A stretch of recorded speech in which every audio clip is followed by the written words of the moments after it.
Hello everyone. आज हम लोग जीएसटी के एक important topic invoice and accounts पे डिस्कशन करेंगे। और मल्टीपल चॉइस क्वेश्चन लगाने से पहले इनवाइस एंड अकाउंट्स के कुछ इंपॉर्टेंट टॉपिक्स हैं, बेसिक्स हैं, उस पर हम लोग डिस्कस कर लेते हैं। जैसा कि आपको मालूम है कि जीएसटी में एक कंपोजिशन डीलर होता है और एक रेगुलर डीलर होता है, जिसमें से हमने आपको बताया था कंपोजिशन डीलर जो होता है वो जीएसटी कस्टमर से कलेक्ट नहीं करता है और उसको टोटल टर्नओवर पे 1% जीएसटी का पेमेंट करना होता है। और जो रेगुलर डीलर होता है उसको अपने क्लाइंट से, अपने कस्टमर से, अपने परचेजर से जीएसटी कलेक्ट करना होता है। मींस जो रेगुलर डीलर है वो जीएसटी कलेक्ट करेगा और जो कंपोजिशन डीलर है वो जीएसटी कलेक्ट नहीं करेगा। इसी बेस पे दो डॉक्यूमेंट इशू किए जाते हैं। जो जीएसटी कलेक्ट करता है वो इशू करता है टैक्स इनवाइस, और मीन्स जो बिल देगा उसको टैक्स इनवाइस के नाम से जाना जाएगा। अगर रजिस्टर्ड डीलर आपको बिल इशू कर रहा है और आपसे वो टैक्स ले रहा, अगर कंपोजिशन डीलर एक बिल इशू कर रहा है तो उसको बिल ऑफ सप्लाई बोला जाता है, क्योंकि composition dealer tax invoice issue नहीं कर सकता, वो क्लाइंट से, कस्टमर से टैक्स नहीं ले सकता। राइट, एक तो ये पॉइंट्स हो गया tax invoice and bill of supply. दूसरी बात ये होती है, एक टर्नओवर की लिमिट रखी गई है जीएसटी में कि जिसका टर्नओवर 2 करोड़ रुपीज़ या उससे ज़्यादा होगा उसको सीए या आईसीडब्ल्यूए से अपने अकाउंट्स की ऑडिट करानी होगी। रही बात अकाउंट्स की कि अकाउंट्स में क्या क्या रखना होगा, परचेज बिल, जो परचेज का रिकॉर्ड रखना होगा, सेल्स का रिकॉर्ड रखना होगा, स्टॉक का रिकॉर्ड रखना होगा, कितना इनपुट टैक्स अवेल किया गया उसका रिकॉर्ड रखना होगा, कितनी इनपुट टैक्स लायबिलिटी क्रिएट हो रही है उसका रिकॉर्ड सभी बिजनेसमैन को अपने पास रखना होगा। तो ये बेसिक पॉइंट्स हैं जो इनवाइस एंड अकाउंट्स में यूज़ होते हैं। और इसके बाद हम लोग अब मल्टीपल चॉइस क्वेश्चन पे डिस्कशन करेंगे, और ये पॉइंट्स आप अच्छे से समझ लीजिए क्योंकि फिर आपके लिए मल्टीपल चॉइस क्वेश्चन बहुत इजी हो जाएगा। Question number 1, tax invoice must be issued by every supplier, every taxable person. Every taxable person में दोनों आ गए आपके, कंपोजिशन डीलर भी आ गया, रेगुलर डीलर भी आ गया, तो ये करेक्ट नहीं है। ऑप्शन ए में भी दोनों आ गए तो ये भी करेक्ट नहीं है। ऑप्शन सी में ये स्पेसिफाई किया गया है कि registered person not paying tax under composition scheme, means इसमें कौन सा डीलर आ रहा, रेगुलर डीलर आ रहा है। और ये पॉइंट्स हम लोग पहले डिस्कस कर चुके हैं। टैक्स इनवाइस कौन इशू करेगा, जो रेगुलर डीलर होगा। तो इसका करेक्ट आंसर है option number C. Question number 2, a bill of supply can be issued in case of inter state and intra state. जो कंपोजिशन डीलर होता है वो इंटर स्टेट सेल्स नहीं कर सकता, वो सिर्फ इंट्रा स्टेट सेल्स ही करेगा, यानी विद इन स्टेट करेगा। अगर कंपोजिशन स्कीम में कोई भी पर्सन, कोई भी बिजनेसमैन रजिस्टर्ड होता है तो उसको सिर्फ अपने ही स्टेट में गुड्स सोल्ड करने का राइट होता है, अदर स्टेट में वो गुड्स सोल्ड नहीं कर सकता। तो अब यहाँ पे बिल ऑफ सप्लाई, क्योंकि दोनों के लिए वर्ड यूज़ हो रहा है, इंटर स्टेट और इंट्रा स्टेट, तो कंपोजिशन सप्लायर के लिए बात यहाँ पे नहीं हो रही है। यहाँ पे बात हो रही है एग्जेम्प्ट सप्लाई के लिए, क्योंकि एग्जेम्प्ट सप्लाई में भी जीएसटी चार्ज नहीं होता, और जिस बिल में जीएसटी चार्ज नहीं किया जाएगा वो बिल ऑफ सप्लाई इशू करेगा। तो क्वेश्चन नंबर सेकेंड का करेक्ट आंसर है option number A. Question number 3, an invoice must be issued, option A, at the time of removal of goods. तो बेसिकली जैसे ही गुड्स का आउटफ्लो होता है, डिस्पैच होता है, एक इनवाइस इशू करनी चाहिए। तो क्वेश्चन नंबर 3 का करेक्ट आंसर है option number A. Question number 4, acknowledgement must be given on receipt of advance payment in respect of supply of goods और सर्विस। तो क्वेश्चन नंबर 4 का, जब भी हम किसी से एडवांस पेमेंट रिसीव करते हैं या पेमेंट रिसीव करते हैं तो उसको हम देते हैं रिसिप्ट वाउचर। तो क्वेश्चन नंबर 4 का करेक्ट आंसर है option number B, receipt voucher. कोई भी पेमेंट जब रिसीव किया जाएगा तो जो भी गिवर है उसको रिसिप्ट वाउचर दिया जाता है, जो इस बात का प्रूफ होता है कि हमने अमाउंट को रिसीव किया।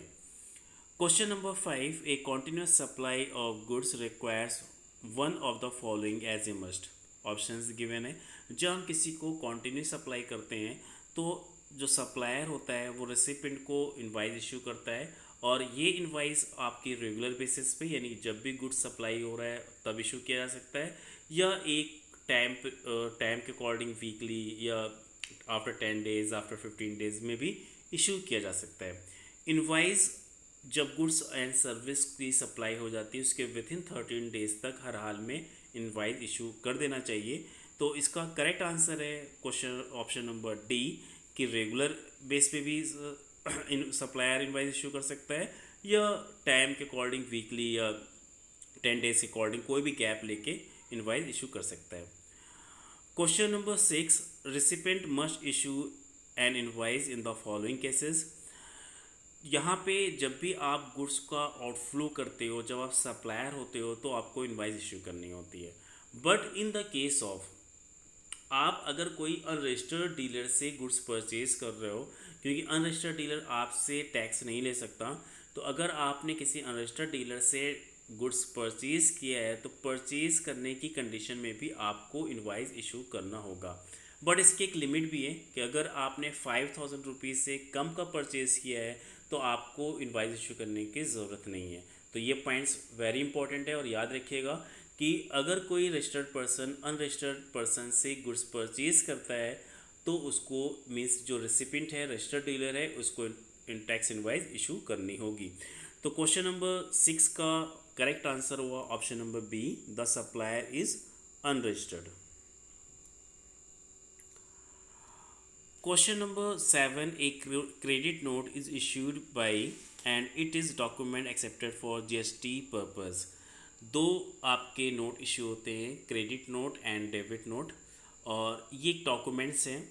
और टैक्स लायबिलिटी बहुत सारे रीजंस होते हैं, रिटर्न्स रीज़न होता है, या कोई बिल्स में अगर प्रॉब्लम्स हो गई, ओवर बिलिंग हो गई, अंडर बिलिंग हो गई, तो ये क्रेडिट नोट और डेबिट नोट का कॉन्सेप्ट यूज़ किया जाता है। मीन्स रिटर्न पर्पज़ के लिए, और कोई मिस्टेक हो गई है उसको रेक्टिफाई करने के लिए, ओवर बिलिंग हो गई या अंडर बिलिंग हो गई उसको सही करने के लिए क्रेडिट और डेबिट नोट का यूज़ किया जाता है।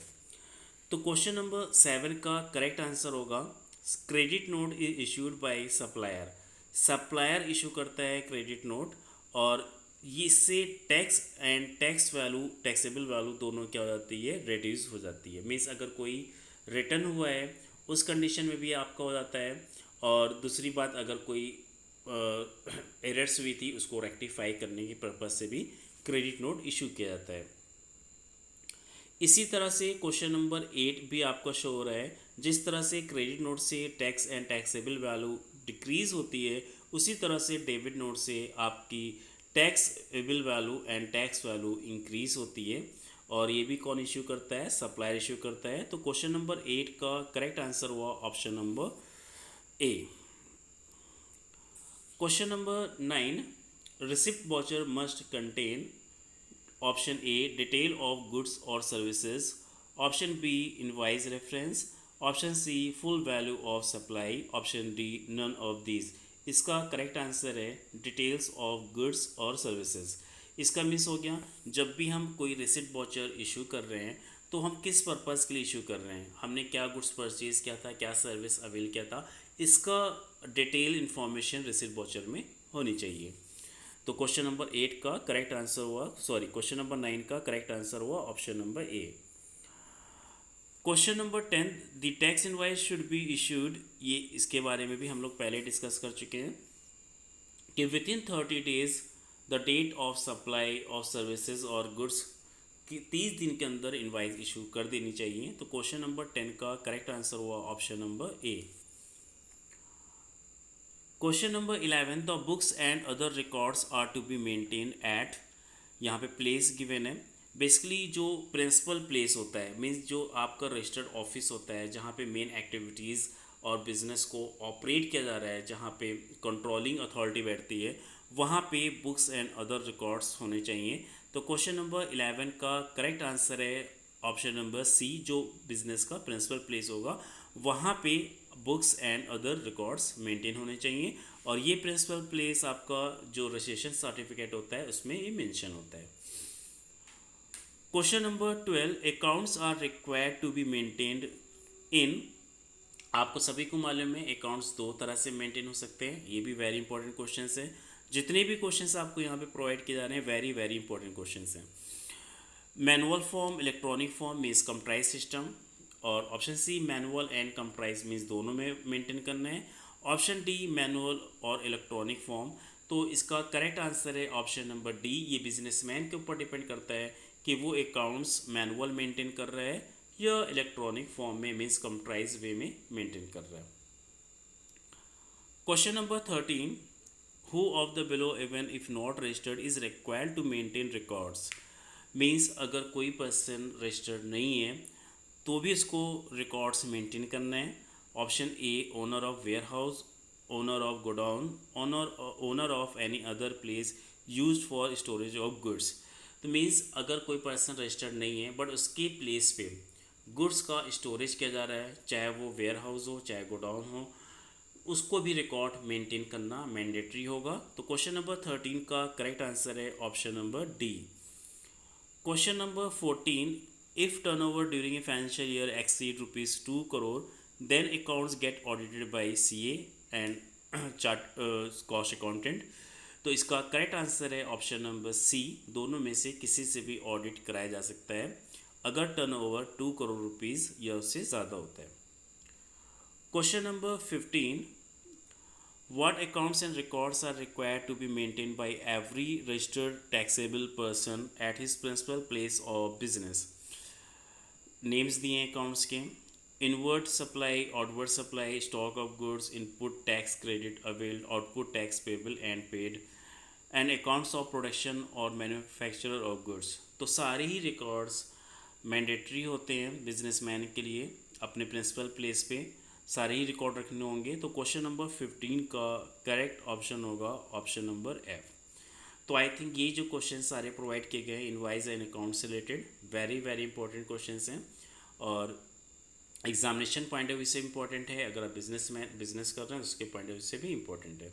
इसको बहुत अच्छे से एक एक क्वेश्चंस को अच्छे से स्टडी कर लीजिए और इसके पहले जो बेसिक बताया था 3 या 4 मिनट का होगा उसको अच्छे से समझ लीजिए तो आपका मल्टीपल चॉइस क्वेश्चन बहुत इजी हो जाएगा। Okay bye, have a nice day.